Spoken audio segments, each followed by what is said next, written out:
गंगा की बात हो रही थी, गंगा को दूसरे जगह की बात छोड़ दीजिए, ये इलाहाबाद की बात छोड़ दीजिए, पटना की बात छोड़ दीजिए, ऋषिकेश से जब गंगा नदी निकलती है तो वहां आईजीपीएल की फैक्ट्री है, दवा बनाने की फैक्ट्री है, उसका जो रेसिड्यू है, उसका जो केमिकल है वो गंगा नदी में आ रहा है। भेल की फैक्ट्री है, उसका जो ये जो गंदगी है वो जो है गंगा पानी में आ रहा है। वहीं अगल बगल से गंगा निकली है और जहां से गंगा निकल रही है वहीं उसको मैला किया जा रहा है। ऐसी हालत है, कैसे मनुष्य बचेगा? अभी दर्शन बाबू बोल रहे थे, कुरान का उदाहरण उन्होंने दिया, हिंदू धर्म ग्रंथ का उदाहरण, यजुर्वेद का उदाहरण दिया। मैंने सारे धर्म ग्रंथों में जल को ही सबसे महत्वपूर्ण माना गया है।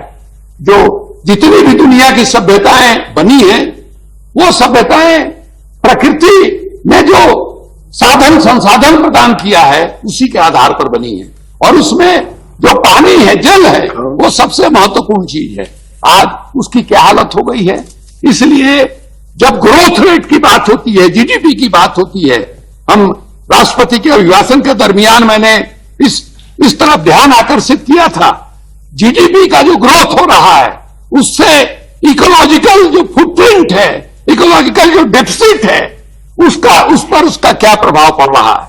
मैंने उस दिन कहा था कि श्याम सरन जी जो एक्सटर्नल अफेयर्स मिनिस्ट्री के सेक्रेटरी हैं, उनका लेख छपा और उन्होंने कहा कि देश चिंता कर रहा है, प्रधानमंत्री और वित्त मंत्री चिंता कर रहे हैं, फिस्कल डेफिसिट की बात कर रहे हैं, करंट अकाउंट डेफिसिट की बात कर रहे हैं, लेकिन सबसे चिंताजनक स्थिति है जो देश में इकोलॉजिकल डेफिसिट क्रिएट हो रहा है, जो डेवलपमेंट का मॉडल है उसके चलते, वो सबसे ज्यादा चिंताजनक बात है। इसलिए सभापति महोदय, जब इस देश में अभी आज के दौर में मारामारी चल रहा है कि हम जो है देश को आगे ले जाएंगे, हम जो है देश को जीडीपी को और तेजी से आगे बढ़ाएंगे, ये सरकार जो है ग्रोथ को नहीं बढ़ा रही है, ये जो कंपटीशन की बात हो रही है, तो मेरे जैसा आदमी डर जा रहा है। क्योंकि हम देख रहे हैं कि जो आज जीडीपी की कीमत हमको चुकानी पड़ रही है वो इतनी जबरदस्त है कि आदमी के जीवन पर ही संकट हो गया है। इसलिए हम तो गुजारिश ये करेंगे, ये कोई साधारण बात नहीं है, आप इन नदियों को साफ नहीं कर सकते हैं। आप जो है अंडरग्राउंड पानी है उसको आप साफ नहीं कर सकते हैं जब तक विकास के नीति को आप नहीं बदलिए। दर्शन बाबू ने कहा कि ये विकास की नीति नहीं है, उपसभापति महोदय, हम विनाश के दिशा में जा रहे हैं और ये गांधी का देश है। हमको याद है, हमने उस भाषण में सुनाया था 1909 में गांधी ने जो किताब लिखी, वो जो उनका बीज मंत्र है उसमें उन्होंने लिखा कि कोई अंधा आदमी भी ये बता सकता है, ये जो औद्योगिक सभ्यता है, ये जो विकास का तथाकथित मॉडल है, ये विनाश की ओर ले जा रहा है। और आज साफ दिखाई दे रहा है कि दुनिया विनाश के कगार पर पहुंच रही है। ये जो पश्चिम के देश हैं, अमेरिका है, उसकी बात आप छोड़ दीजिए। आज तो वहां जो ग्लोबल वार्मिंग हो रहा है उसका उनको फायदा हो रहा है। हमने कहीं पढ़ा कि नॉर्थ पोल पर जो बर्फ पिघल रहा है उससे समूह एक नया रास्ता बन रहा है। अभी जो है रूस ने 1,20,000 टन का एक तेल का जहाज जो है उसने चीन भेजा, और उपाध्यक्ष महोदय जो स्वेज नहर से होकर के चीन जाने का रूट है वो 17,000 किलोमीटर से ज्यादा का है, और ये जो नया रूट जो नॉर्थ पोल पर बर्फों के पिघलने से बना है वो 7,000 फीट सीधे कम हो जाता है। तो जो यूरोप के लोग हैं, जो अमेरिका के लोग हैं, कनाडा के लोग हैं, उनको ग्लोबल वार्मिंग से फायदा होता हुआ दिखाई दे रहा है। आज रूस को दिखाई दे रहा है कि साइबेरिया का जो इतना बड़ा भू क्षेत्र है वहां जो है जमीन के अंदर भूगर्भ में नया नया उनको खजाना जो है मिलने वाला है। इन सब लोगों को यही दिखाई दे रहा है, इसलिए उनकी बात अलग है।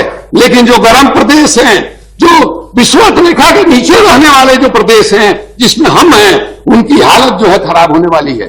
उनके सामने यहां हम लोग बैठे हुए बात कर रहे हैं, हम लोग प्रिविलेज लोग हैं, हम लोग जो है बोतल का पानी पीते हैं। हम जो है ब्रह्मपुत्र अपार्टमेंट में रहते हैं, हर घर में फ्लैट लगा हुआ है, जयंती जी भी वहीं रहती हैं। वहां के हमारे घरों में काम करने वाले जो कर्मचारी हैं वो जो है जो सब नल का पानी वो कहते हैं कि पीने से रोग हो जाता है। वो हमारे घर से, उनके घर से फिल्टर का पानी लेकर के जाते हैं। तो इस देश का जो प्रिविलेज क्लास है उसको उतना डर नहीं है, लेकिन जिसको बोतल का पानी नहीं मिलता है, जिसके घर में फिल्टर नहीं है, जिसको गंगा जमुना के किनारे इतनी बड़ी आबादी बसी हुई है, करोड़ों करोड़ की आबादी, अकेले गंगा के बेसिन में 40 करोड़ लोग बसते हैं, वो जब पानी पी रहे हैं उसी में उनका जीवन चल रहा है। उनके जिंदगी के बारे में चिंता है? उनके जिंदगी के बारे में किसी को चिंता नहीं है। चिंता किसको है? हमको गद्दी दो, हम जो है जीडीपी को बढ़ाएंगे, हम जो है जीडीपी को इस तरह से बढ़ाएंगे, इसी की चिंता है। इस देश में की जो संस्कृति है, इस देश का में जो आजादी की लड़ाई के समय जो हमने संकल्प लिया था कि देश को हम तरक्की कराएंगे स्वदेशी के रास्ते, स्वदेशी ही बीज मंत्र था, आज हमने उसको छोड़ा है और हम उनकी नकल कर रहे हैं। ये साधारण बात नहीं है उपाध्यक्ष महोदय। इसलिए मैं गुजारिश करूंगा, ये सिर्फ राम और कृष्ण की बात नहीं है, ये सिर्फ धर्म की बात नहीं है।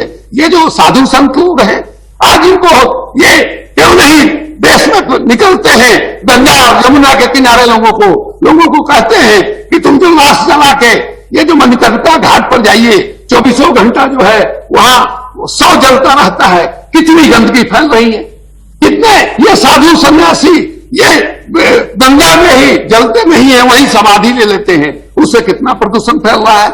हमारे समाज में परंपरा है कि 5 वर्ष से कम उम्र का जो बच्चा है उसको जलाया नहीं जाता है, उसको ऐसे ही प्रवाहित कर दिया जाता है। जो गरीब लोग हैं, जो जलाने के लिए पूरी लकड़ी 11 मन की जरूरत होती है, नहीं अफोर्ड कर सकते हैं, अब जला लाश जो है गंगा नदी में फेंक देते हैं।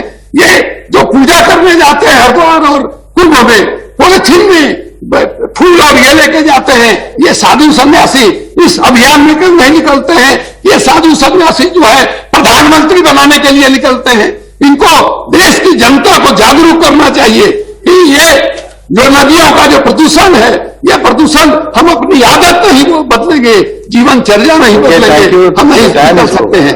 उपाध्यक्ष महोदय, मैं खत्म कर रहा हूं। हमारी ये जो आधुनिक जमाना आया है, आज सुबह हमारा अपनी पत्नी के साथ झंझट हो रहा था।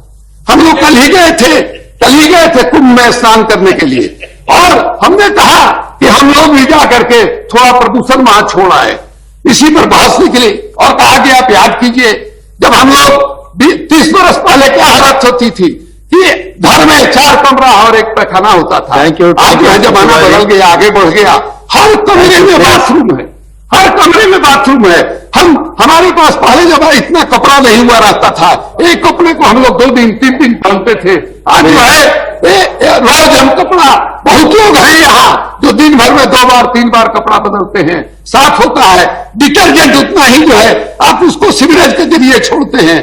तो ये जो हमारा लाइफ स्टाइल बदला है, ये जो नया जमाना आया है, कंज्यूमरिस्ट कल्चर आया है, इसने जो है पूरे जीवन के शैली को बदल दिया है। अगर सचमुच आप गंगा जमुना को बचाना चाहते हैं, अगर सचमुच रामकृष्ण के स्मृति को कायम रखना चाहते हैं, तो विकास की यह जो नीति है इसको छोड़िए। और अभी शंकर जी से हम कहेंगे, याद कीजिए, आपका नारा था एक बार, स्वदेशी के रास्ते इस देश का विकास होगा, और आपको मौका मिला तो आप विदेशी के कार्बन कॉपी बन गए। आज इसके रहते हुए आज जो है न गंगा को बचा पाइएगा, न जमुना को, और न गंगा जमुना अगर नहीं बचेगी तो रामकृष्ण भी नहीं बचेंगे। इसी के साथ मैं अपनी बात समाप्त करता हूं। बहुत बहुत धन्यवाद।